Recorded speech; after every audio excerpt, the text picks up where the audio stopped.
സിറിയയിൽ നിന്നും അമേരിക്കൻ സൈന്യത്തെ പൂർണ്ണമായും പിൻവലിക്കുന്നതിനുള്ള പദ്ധതികൾ പെന്റഗൺ തയ്യാറാക്കുന്നുണ്ടെന്ന് NBC ന്യൂസിന്റെ റിപ്പോർട്ടുകൾ പുറത്തുവരികയാണ്.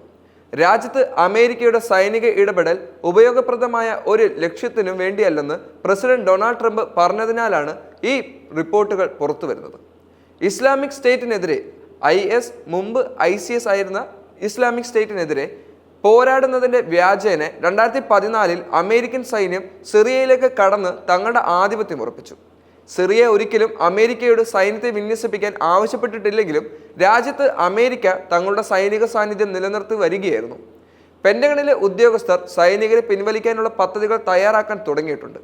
30 മുതൽ 90 ദിവസം വരെയാണ് സമയപരിധി. ട്രംപിന്റെ പുതിയ ദേശീയ സുരക്ഷാ ഉപദേഷ്ടാവ് മൈക്ക് വാൾട്സ് വെള്ളിയാഴ്ച ഫ്ലോറിഡയിലെ ടാബയിലുള്ള അമേരിക്കൻ സെൻട്രൽ കമാൻഡിന്റെ ആസ്ഥാനത്ത് മുതിർന്ന സൈനിക കമാൻഡർമാരുമായി കൂടിക്കാഴ്ച നടത്തിയതായും മിഡിൽ ഈസ്റ്റിലെ സ്ഥിതിഗതികൾ അദ്ദേഹത്തെ അറിയിച്ചതായും റിപ്പോർട്ടുകൾ പുറത്തു വരുന്നുണ്ട്. ഇസ്രായേലിനെ സിറിയയിലെ തങ്ങളുടെ പിന്മാറ്റത്തെക്കുറിച്ച് അറിയിച്ചിട്ടുള്ള ആളാണ് ട്രംപ് മാധ്യമപ്രവർത്തകരോട് പറയുകയും ചെയ്തു. സിറിയയിൽ ആഭ്യന്തര പ്രശ്നങ്ങൾ ഉണ്ടെന്നും അതിൽ ഇടപെടേണ്ട ആവശ്യമില്ലെന്നും ട്രംപ് ചൂണ്ടിക്കാണിക്കുന്നു. എന്നാൽ സിറിയയിൽ നിന്നുള്ള അമേരിക്കയുടെ പിന്മാറ്റം ഇസ്രായേലിന് ചെറിയ തോതിൽ ആശങ്ക ഉളവാക്കുകയും ചെയ്യുന്നുണ്ട്.